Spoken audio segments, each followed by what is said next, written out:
Very good morning to you, all my distinguished colleagues, friends from the mutual fund, ladies and gentlemen. Very, very warm welcome. Thanks for having me here. I can time the market. That's the first myth which everybody has. Peter Lynch said this well. An investor who tried to time the market for the past 20 years had the misfortune to be out of stocks and in cash during the best 15 months.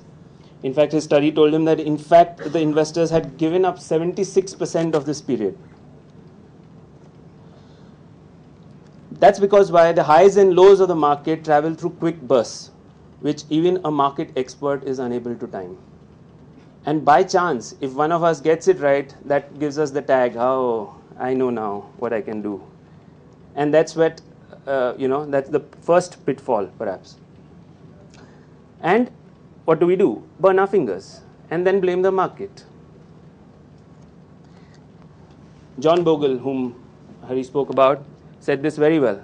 I don't know anyone who's ever got the market timing right. In fact, I don't know anyone who knows anyone who got it right. So, great learning from these guys. No one can time the market. It's always a good time to get into the market with the right time horizon. Moving on. Herd mentality. My neighbor got it right. How can I be behind? Keeping up with your neighbor. Let's get out of that herd mentality. We're human beings, not cows. Your timing, your investment has to be with your risk-taking ability. You have to keep your risk-taking capacity in mind before choosing an investment option. Is that the right thing for you? Is equity, is bond, what is the right thing? Be clear of your milestones, which you have to achieve before entering into an investment. Anthony Sutton said this well. Those entrapped by the herd instinct are drowned in the deluges of history, but there are always those very few who observe, reason, and take precautions and thus escape the flood. Another very great thing, we concentrate our investments. What this essentially means is property will take care of retirement. Doesn't mean that just property. It means concentrating your investments.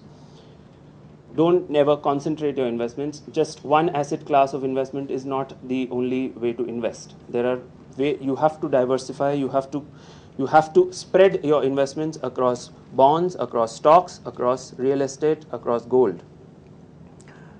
But unfortunately, as even Harish pointed out, most of our investments in this country are into fixed income, into bonds and gold.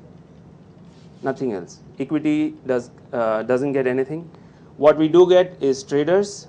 Investors are very few and far between, and that forms a real minuscule part of the entire investment. The turnover that you see.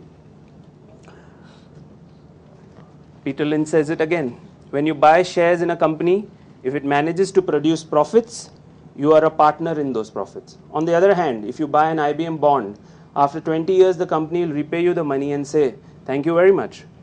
It will pay you the interest, but it will not be loyal to you. And you certainly will not enjoy the fruits of its success. That's the big difference between bonds and stocks. Moving on. Nowadays, due to all our multiple banks, brokers, this is another myth. People deal with plenty of brokers, plenty of banks. Why? Diversification is a key across asset classes, not across banks and brokers. Moreover, it's difficult for you if you have some money lying here, if you have some stocks lying with DP here, there, everywhere. How are you going to get a one-touch point for all your investments? You really don't know. I mean, I know a few investors, few HNI investors, having a couple of crores as HNIs in Bombay. They really don't know. Let's say, for example, if I ask them, how much Reliance do you have? Something's lying here, something's lying with me, something's lying with someone else. Don't have a one-touch point. They don't just track their investments. Similarly for banks. So much money is lying here, there, everywhere. Why? Our greed. Someone's offered me a freebie, why not open? Someone's offered me a free DP account, okay, I'll open with you. It's a myth. Very common nowadays, brokers should offer freebies. Sab fokat chahiye. Especially insurance, kickback. If you try to squeeze the broker, he's going to try to squeeze you in return because he's got to generate his money from somewhere. He's got to run his shop and he's got to He's got to get you deploy your investments in something which is really less deserving. You, at the end of the day, you're the loser. You went for that freebie, but finally you made a wrong investment. This is another common thing, churn, which even Harish spoke about. You do not make money, as much money as perhaps we do as brokers. I'm saying this because even we are party to that crime, so since it's a clear admission. Buy and hold continues to be the best strategy for extraordinary returns. When you churn, you're doing nothing but punting, which benefits your broker more than it benefits you, essentially. Warren Buffett has said excellent words on this. For investors as a whole, returns decrease as motion increases. Lethargy bordering on sloth should remain the cornerstone of an investment style. Such a beautiful statement. Do nothing, buy and hold. One of the ironies of the stock market is the emphasis on activity. Brokers, using terms such as marketability and liquidity, sing the praises of companies with high turnover. But investors should understand that what is good for the croupier is not good for the customer.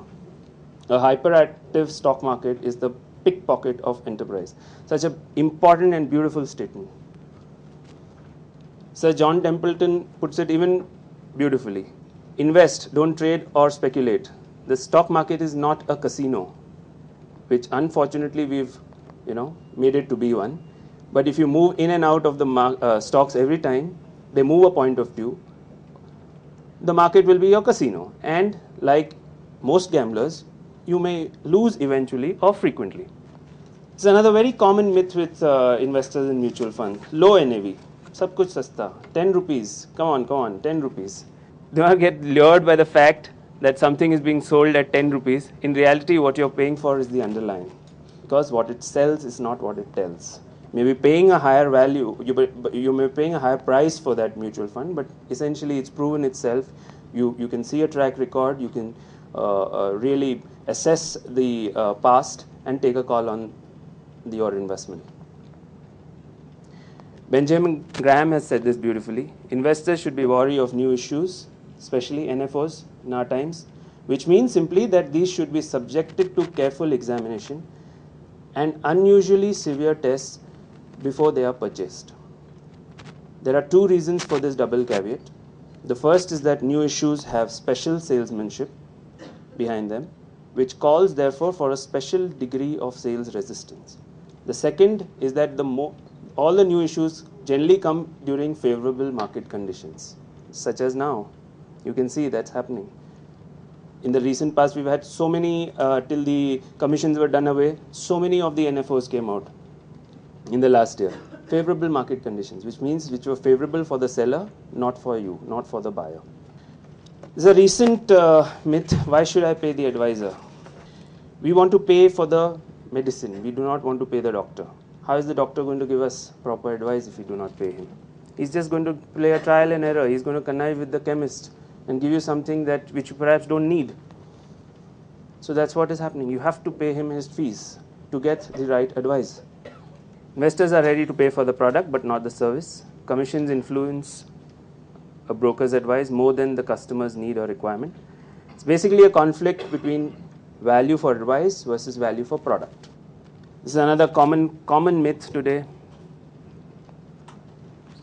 Term plans, unfortunately in India, we have the insurance product is absolutely abused, sold in a very abused fashion. Term plans which are essential for any individual are not marketed at all because that